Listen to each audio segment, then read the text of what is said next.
Hi every one. ഇന്ന് നമ്മൾ discuss ചെയ്യാൻ പോകുന്ന ടോപ്പിക്ക് വർക്ക്ഷീറ്റ്. നമുക്കൊരു സിമ്പിൾ ഡെഫിനിഷൻ വെച്ച് തുടങ്ങാം.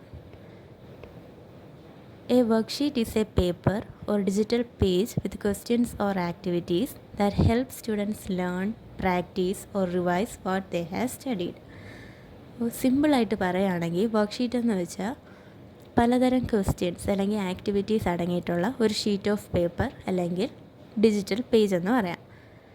ഇനി ഇതിൻ്റെ യൂസ് എന്താണെന്ന് ചോദിച്ചാൽ, സ്റ്റുഡൻസിനാണെങ്കിൽ കാര്യങ്ങൾ പഠിക്കാനും അല്ലെങ്കിൽ പഠിച്ച കാര്യങ്ങൾ പ്രാക്ടീസ് ചെയ്ത് നോക്കാനോ അല്ലെങ്കിൽ റിവൈസ് ചെയ്ത് നോക്കാനോ ഒക്കെ ഹെൽപ്പ് ചെയ്യുന്ന ഒരു ടൂളാണ് വർക്ക്ഷീറ്റ്.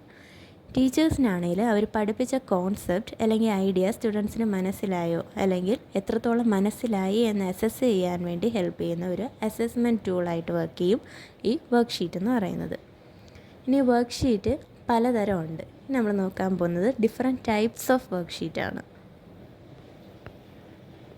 ഒന്നാമത്തത് ഒബ്ജക്റ്റീവ് വർക്ക്ഷീറ്റ്, രണ്ട് descriptive worksheet, activity based worksheet, assessment worksheet, group അല്ലെങ്കിൽ ഇൻ്ററാക്റ്റീവ് വർക്ക്ഷീറ്റ്. ഇതിൽ ആദ്യത്തേതാണ് objective worksheet. MCQ, true or false questions, matching, fill in the blanks ഇതുപോലത്തെ ടൈപ്സ് ഓഫ് ക്വസ്റ്റ്യൻസ് ആണ് ഒബ്ജക്റ്റീവ് വർക്ക്ഷീറ്റിൽ വരുന്നത്. ഇതിൽ വരുന്ന ക്വസ്റ്റ്യൻസിന് ഒരു കറക്റ്റ് ആൻസർ മാത്രമേ കാണുള്ളൂ. ക്വിക്ക് റിവിഷൻ അല്ലെങ്കിൽ ഒരു ബേസിക് കോൺസെപ്റ്റ് തറോ ആയോ എന്നൊക്കെ ടെസ്റ്റ് ചെയ്യാനായിട്ട് യൂസ് ചെയ്യാവുന്ന ഒരു ടൈപ്പ് ഓഫ് വർക്ക്ഷീറ്റാണ് ഒബ്ജക്റ്റീവ് വർക്ക്ഷീറ്റ്. അടുത്തതാണ് ഡിസ്ക്രിപ്റ്റീവ് വർക്ക്ഷീറ്റ്സ്. ഇതിൽ കുറച്ചുകൂടി ഡീറ്റെയിൽഡ് ആയിട്ടുള്ള ആൻസേഴ്സ് ആവശ്യമായിരിക്കും. ഒന്നുകിൽ ഷോർട്ട് ആൻസർ ക്വസ്റ്റ്യൻ ആയിരിക്കും അല്ലെങ്കിൽ ലോങ് ആൻസർ ക്വസ്റ്റ്യൻ ആയിരിക്കും. സ്റ്റുഡൻസിൻ്റെ അണ്ടർസ്റ്റാൻഡിങ് ലെവൽ മനസ്സിലാക്കാനായിട്ട് ഡിസ്ക്രിപ്റ്റീവ് വർക്ക്ഷീറ്റ്സ് ഹെൽപ്പ് ചെയ്യുന്നുണ്ട്. അടുത്തതാണ് activity based worksheets. Drawing, colouring, labelling, cut and paste പോലുള്ള ആക്ടിവിറ്റീസ് ആയിരിക്കും ഇതിലുണ്ടാവുക.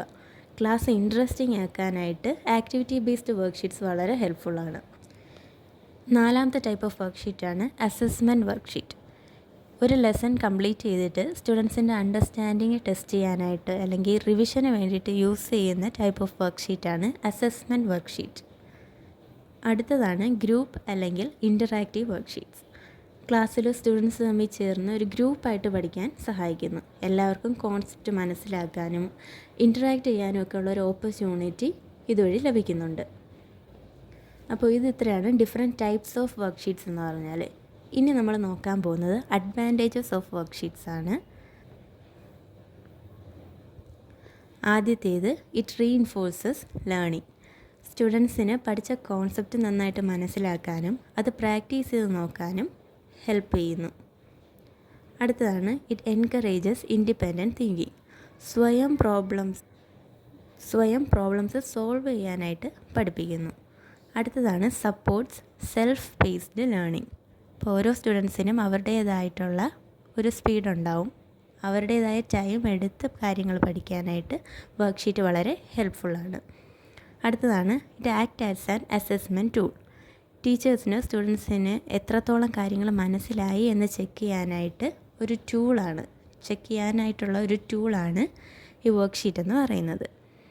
അടുത്തൊരു അഡ്വാൻറ്റേജാണ് എൻഗേജ് സ്റ്റുഡൻസ് ആക്റ്റീവ്ലി. ഇപ്പം ലേണിംഗ് ഇൻറ്ററാക്റ്റീവ് ആക്കാനും ഇൻട്രസ്റ്റിംഗ് ആക്കാനും ഒക്കെ വളരെ ഹെൽപ്ഫുള്ളായിട്ടുള്ള ഒരു കാര്യമാണ് ഈ വർക്ക്ഷീറ്റ് എന്ന് പറയുന്നത്. അപ്പോൾ ഇന്ന് നമ്മൾ നോക്കിയത് വർക്ക്ഷീറ്റ് എന്താണ്, അതിൻ്റെ ഡെഫിനിഷൻ, ടൈപ്സ് ഓഫ് വർക്ക്ഷീറ്റ്സ്, അതിൻ്റെ അഡ്വാൻറ്റേജസ് ഓഫ് വർക്ക്ഷീറ്റ്സ്. അപ്പോൾ ഇത് ഇത്ര കാര്യങ്ങൾ നിങ്ങൾക്ക് മനസ്സിലായി എന്ന് കരുതുന്നു. Thank you.